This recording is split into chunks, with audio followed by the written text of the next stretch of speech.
Now originally I was gonna make a full-on Leica video going over all their movies and reviewing them. I actually teased it a few months ago in my community post, but then I realized that video was gonna take up half of my storage and mess up everything I've been working on. Since it's October, I thought it was a fun idea to talk about Leica film, or just any childhood horror film, because, you know, we grew up on the childhood horror films, or at least I think you did. No, I love Leica. It's one of my favorite studios of all time. Like, the work that goes behind their stop motion is just so gorgeous. But today I wanted to talk about one. Yep, I chose one. What are you gonna do, huh? I didn't post it. I didn't post on my community post. I chose it. Yes, me. Now today we're gonna be looking at Coraline, released in 2009. Now this movie scared the crap out of me and generally gave me nightmares.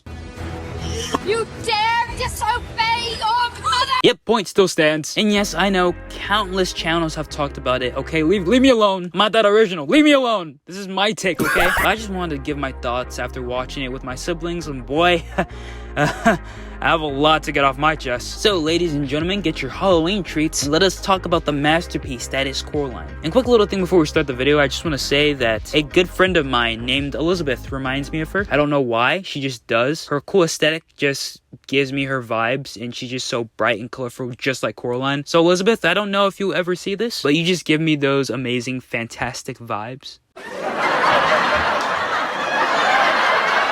So the film opens up with creepy, bony, silver hands making a doll, and that original doll is very important. We'll reference this later. This ugly hand we are seeing is making our main character Coraline. We flash sideways to her and see her and her family moving into this new house. First few minutes into this film, and this already feels relatable. I moved a lot as a kid and I hated it. It sucked very much and it made me feel lost, so I could instantly relate to Coraline's moving situation. She explores her new place only for some Mad Max looking mofo coming out of nowhere and surprising her. This black man named YB, real name Yborn. Something in the movie I thought worked very well is people not caring about Coraline. Anytime she talks, people wouldn't listen, and other times they get her name wrong, she would have to correct them over and over again. And this kind of reminded me of myself, because when I was younger, or sometimes till this day, I feel like no one listens to me. We have all had moments like this. Anyway, after Coraline gives YB 13 reasons why his name sucks, he skedaddles out of there, and then we see her personal life, which, not gonna lie, sucks, which explains the reason why she does what she does. We meet her parents, and they suck. Well, I mean, I guess I kind of like the dad, but he's still very neglectful, just like the mother. Dude, the mom, she is so annoying. Like, she treats her only daughter like crap. Like, is this really how a parent's supposed to speak to their child? I just find it so absurd, because Coraline just wants a little sunshine, but her mother gotta be damp and boring like the weather. Also forgot to mention, YB gave her the doll from the beginning of the movie. Isn't that a little bit skeptical? We then see a nice montage of her exploring the house. Another thing I would love to say is the soundtrack. It sounds so unique and weird, and it totally matches the vibe of the movie. It feels like as if I'm walking in the forest and I hear this. I don't know why. Little boy imagine. But also another thing I found out was the people singing this song were just speaking gibberish. They were not singing no lyrics, they were just saying some random nonsense, and I love it. I just respect the thing that they're going for in this film. Like, she just wants to explore, she just wants to look at stuff. Coraline ends up finding this little door, and after asking her mother, she is already throwing a fit. Like, dude, what are you, 5? Like, this job cannot be that important. Like, why do you even have kids? And after helping her daughter, all they get is bricks. Yes, bricks, which is absolutely pointless. And then she eats something that comes out of the garbage. And after trying to go off to bed, some stupid mouse distracts her, and it leads her back into that little door. And after opening it, we see a purplish blue portal, and stupidly, she goes in there. She's like, why? Yo, I'm telling you, in 1,000 years, you will never catch me going inside that thing. Because who knows? What if that portal tries to swallow me whole? Like, you're stupid, my guy. What are you doing? But anyway, she goes in there, and she thinks she's just in her house again, but it has major updates. Everything looks preppy and clean. That painting of the boy on the wall who was sad is now smiling. Also an important detail, we'll reference this later. And after hearing humming, which is creepy, we meet the other mother, and I must say she is by far one of the best antagonists of any film or TV show I've ever seen. Like, she is the reason why I'm so petrified. But anyways, this is the other mother, and she has button for eyes. Why? We'll find out soon. No, like, seriously, we'll find out soon. But for now, we think it's all fun and games and goofy, right? We also meet the other father, who is much more cooler than the original dad. And I don't know if anyone notices, but throughout the film, he's actually trying to warn Coraline of all the bad stuff that's about to happen. She's a peach, she's a doll, she's a pal of mine. She's as cute as a button in the eyes of everyone who ever laid their eyes on Coraline.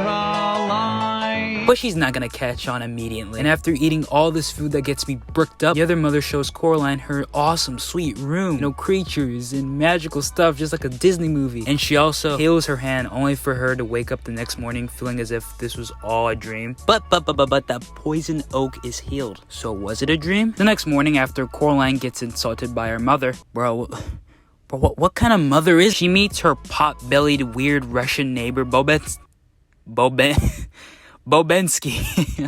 Jesus, I don't know why that was so hard to say. And he almost gets his balls cut off, which is just some gymnastics dude who owns his own mouse circus. And he warns Coraline not to go into that little door. She ends up... Oh, wait, what?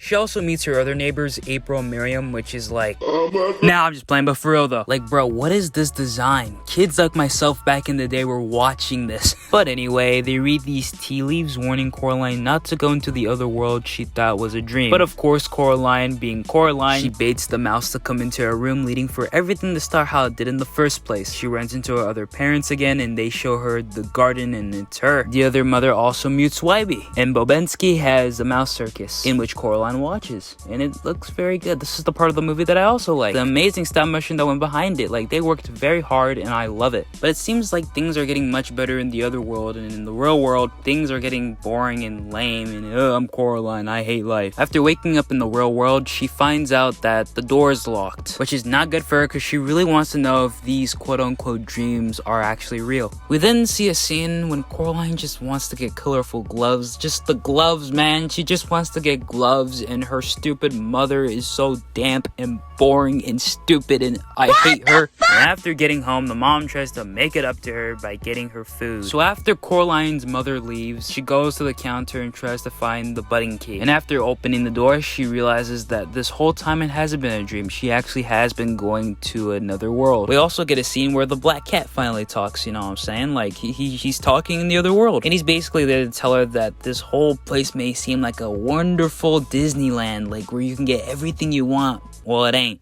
It ain't what you think it is. There's also this one scene where Coraline goes to this theater, and that scene, bro, like, what? I don't even know what I'm supposed to be looking at. I'm not gonna show it because I don't want to get in trouble by YouTube. Dude, that scene, if you've seen the movie, you would know what I'm talking about. Like, what is Miriam wearing? And skipping ahead, after thinking that Coraline is getting everything she desires, the other mother suggests that she could stay there forever. There's just a little tiny thing she's got to do. Yes, this is the thing she has to do. Things take a dark turn, and Coraline tries to run away fast as you can, and tries to force herself to sleep, but she wakes up still in the other world, and things start getting creepy real fast. And for the love of Christ! He pulled a long face, and Mother didn't like it.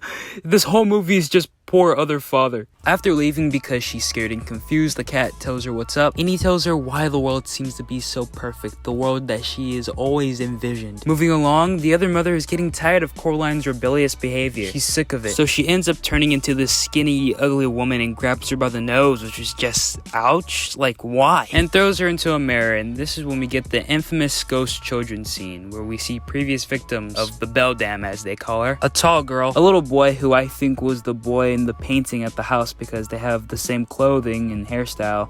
I mean, I assume that painting's on the wall because it's to honor his legacy because, you know, he died. And the little girl with braids, which looks exactly like the girl from the beginning of the movie. So yeah, she was the recent victim. But anyway, our three ghost children tell us about the Bell Dam, and they tell Coraline that the doll the Bell Dam makes is actually the spy on them, so she living that stalker life. And then she baits children into getting the kids anything that they've ever wanted, only for them to get lured in so they can die by getting the buttons inside their eyes. And then Coraline says that ain't gonna happen. Like, she's not, this crazy lady is not gonna sew buttons into my eyes. The ghost also tells her if she finds their eyes, then their souls will be free. The other Wybie also grabs Coraline out of the mirror, trying to get her out of there. And it is also revealed that he is disintegrating. Oh no! He's getting snapped away, Thanos style. So Coraline escapes, but she realizes that her parents aren't there. And after trying to convince Wybie, it doesn't work because he thinks that she's crazy. Oh yeah, something I forgot to to mention was YB needed the doll back because it originally belonged to his grandmother's sister, which means one of the ghost children was okay, it's not really much of a surprise. You already know the deal. It was YB's grandmother's sister. Those are just for the ones who didn't know. But don't get me wrong, that is very sad. Like I said earlier, she realizes that her parents are not home, so she asks for April Miriam's help, and so they give her a trinket, which at first doesn't seem like much help because she's trying to look for her freaking parents. Like, what the heck is that gonna do? And with the cat's help, after realizing that the Beldam has kidnapped her parents, like they're in this cold mirror and they're asking for help, so she packs her stuff, gets her gear together, and she's like, let me challenge this thing. The cat suggests maybe Coraline could challenge the Beldam to a game because the Beldam, she never says no to a game. So after making it to the other world, bro, the other father, what did the other mother do to him, man? So anyway, Coraline challenges the Beldam, and they make the classic deal. If Coraline loses, and the Beldam will put buttons in her eyes, etc. So you guys know. And after the countless other scenes that legitimately terrified me as a kid, like legitimately terrified me, keep in mind, dude, I was a kid when I saw all this. All these scenes you're seeing right now, I was a freaking child, man. I was traumatized for life. After seeing Coraline's bizarre adventure, haha.